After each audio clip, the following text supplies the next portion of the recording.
Today we're using the proper readings in our Franciscan lectionary for the Franciscan feast of the great seraphic doctor of the Church, St. Bonaventure. And one of the interviews that Father Mitch Pacwa did that really moved me to tears was one that he did when he was in Texas. They had a special Christmas program there for the prisoners in this particular prison in Texas, and he actually interviewed, I think, 2 or 3 of the prisoners who were growing in their faith there in prison. And the one story of this young man was really heartbreaking. At the age of 10, his mother was addicted, his father was not present, and at the age of 10, he's trying to survive on the streets. So the only thing he could do really was to be part of a gang, to get involved in crime, and so he ended up in prison.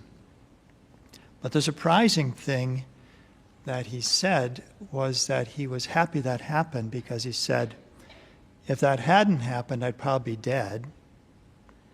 But also that it was in the prison that he came to know Christ. And that meant everything to him. And during the readings that we have for feast days of the doctors of the Church, we have often a reading from the Book of Wisdom. The Book of Wisdom, because the doctors of the Church, and the Book of Wisdom is also called the Wisdom of Solomon. So the doctors of the Church were those who encountered He who is the wisdom, who is wisdom itself, Jesus Christ. And they came to grow in true wisdom. And what is wisdom? Wisdom is knowing how I'm supposed to live. How am I supposed to be happy? What's the goal or the purpose of my life? And how do I get there?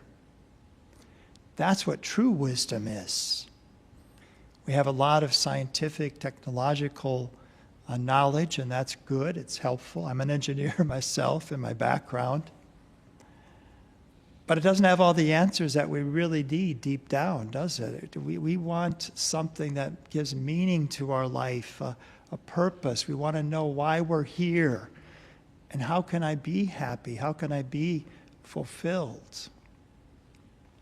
There's a saying, it's kind of a funny saying, that I was doing some research, and apparently it came from the state of Maine, where sometimes you have these long routes to be able to get someplace.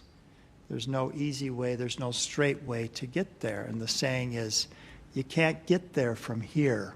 Somebody asks what directions to someplace, you can't get there from here.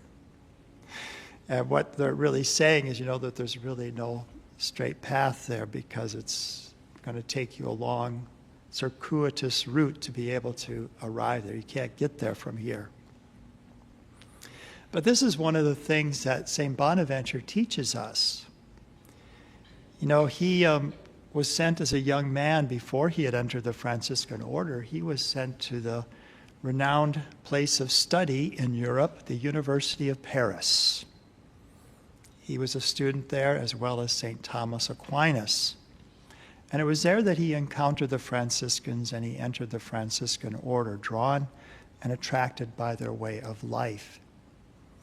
He eventually would write a biography of St. Francis of Assisi, his spiritual father, who had died in 1226 and was already very early on acclaimed as a saint.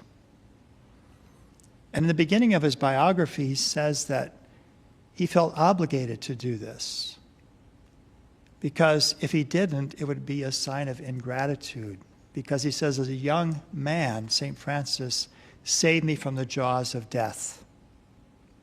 Apparently, as a young boy, he was very, very ill, deathly ill, but his family had asked St. Francis's intercession, and Bonaventure recovered. And so he eventually would complete his studies there at the University of Paris and was expecting to be a professor when he was made the Minister General, the head of the order of the Franciscans, at a time when there were thousands. They were international now. It's a big group. And there were a lot of tensions going on in the church and in the community. There were the Cathari, the Albigensians, and they held that all matter is evil. You've got the evil God, and anything of matter is evil, so it had nothing to do with matter. So that was one of the heresies that was going on at the time. But what does St. Francis, when he prayed, he called creatures brothers and sisters, brother sun, sister moon.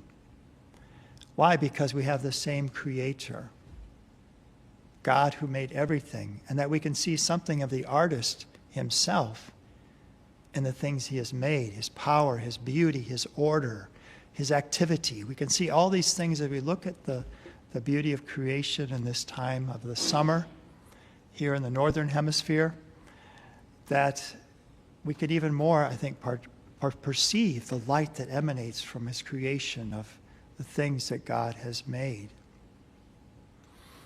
But Bonaventure, in his famous work, which we had in our Office of Readings today, The Journey of the Soul into God, and he charts this journey that we're on to arrive at God.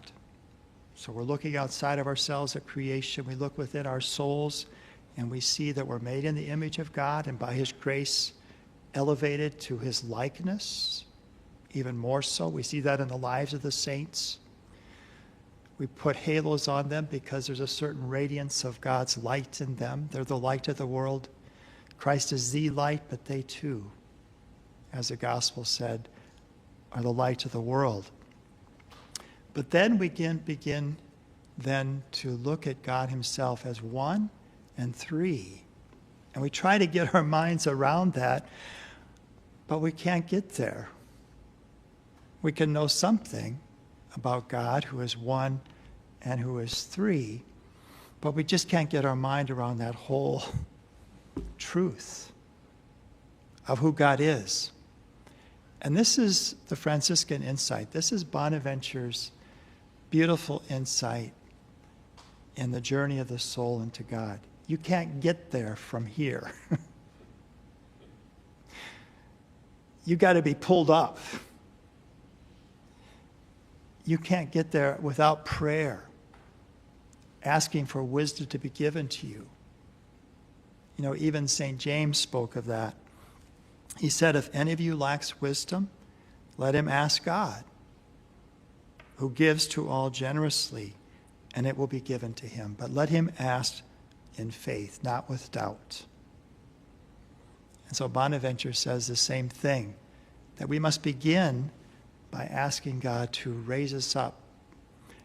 And in that beautiful reading we had from the Journey of the Mind of God, it's to God, he says there that what is most important is God's grace.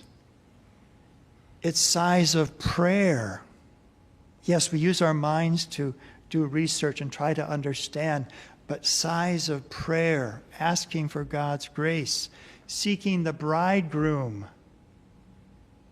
You know, Solomon in the book of wisdom, he sees wisdom as a bride. So this marital imagery. And Bonaventure says, see him so not so much as a teacher. Of course, Christ is the teacher, but he's the bridegroom. And it's love that's going to take you beyond the limits of your reason. It's going to carry you to that raging fire that carries the soul to God with intense fervor and glowing love. The fire is God. And the furnace is in Jerusalem, fired by Christ in the ardor of his loving passion. You know, I love Pope Benedict of happy memory. He was a scholar, and he wrote his doctoral thesis on St. Bonaventure. And during one of his Wednesday catecheses in 2010, he talked about St. Bonaventure and St. Thomas Aquinas. And I'd just like to conclude with his comments about this, our ascent to God, our journey to God. You can't get there from here, right? Just on our own. We need God's grace to lift us up. We need prayer to ask the Lord to bring us to himself. We need love to go beyond the limits of our mind and our reason. So here's what Pope Benedict said. In the ascent toward God, it is possible to reach a point in which reason can no longer see. But in the night of the intellect, love still sees. It can see what remains inaccessible to reason. Love goes beyond reason. It sees better and enters more deeply into the mystery of God. Pope Benedict continued, St. Bonaventure was captivated by this vision, which corresponded to his Franciscan spirituality. Precisely in the dark night of the cross, the grandeur of divine love appears. Where reason no longer sees, love does. For St. Bonaventure, he continued, therefore, all our life is a journey, a pilgrimage, an ascent towards God. But we cannot ascend to God's heights through our own efforts. God himself must help us. He must pull us up. This is why prayer is necessary. Prayer, St. Bonaventure says, is a mother and origin of this elevation, the act that pulls us up. So let us be people of prayer.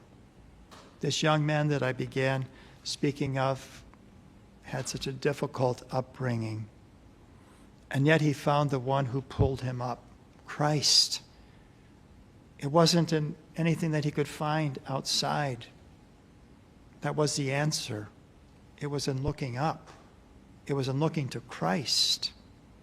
It was in loving Christ that raised him up and raises us up.